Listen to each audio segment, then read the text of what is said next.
పశ్చిమాసియా అనే రచ్చబండ మీద ఇరాన్ అమెరికాలు ఎప్పుడు పైపెచ్చు కొట్టుకుంటాయో తెలియక ప్రపంచమంతా బిక్కుబిక్కుమంటూ చూస్తుంటే ఉన్నట్టుండి అందరి చూపు మన భారత్ వైపు మళ్ళింది. ఇన్నాళ్ళు చెరో వైపు నుంచి మిసైళ్లు బెదిరింపుల మ్యాప్లు విసురుకున్న ఈ రెంటికి ముంబైలో ఉన్న ఇరాన్ కాన్సుల్ జనరల్ గారి వ్యాఖ్యలతో ఒక్కసారిగా అహింస పరమో ధర్మః గుర్తొచ్చినట్టుంది.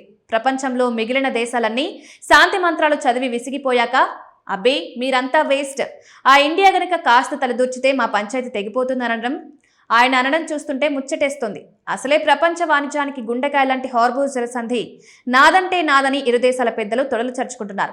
ట్రంప్ గారు తనదైన శైలిలో మ్యాప్లు పట్టుకుని ఇదంతా మాదే అని సైన్యం కవాతు చేస్తుంటే మా భూభాగంలో వేలు పెడితే చూస్తూ ఊరుకోమని ఇరాన్ ప్రతినబూనుతోంది.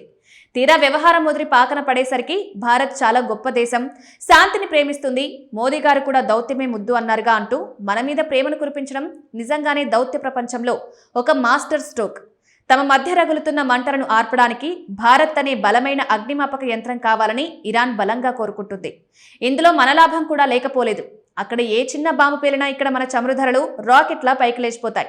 పైగా గల్ఫ్లో ఉన్న మనోళ్ల భద్రత అగ్గిలో పడుతుంది. అందుకే రెండు వైపులా సీరియస్ గా మొహాలు మార్చుకుని కూర్చున్న పెద్ద మనుషులను ఒకే బెంచ్ మీద కూర్చోబెట్టి లాలించే బాధ్యత భారత్ భుజాన పడేలా ఉంది. శత్రువుకి శత్రువు మిత్రుడు అన్న పాత సామెతను పక్కన పెట్టి శత్రువులకు మిత్రుడైన భారత్ మాత్రమే ఈ ముళ్ల కంచెను తొలగించలేదని ప్రపంచం భావించడం విశేషం.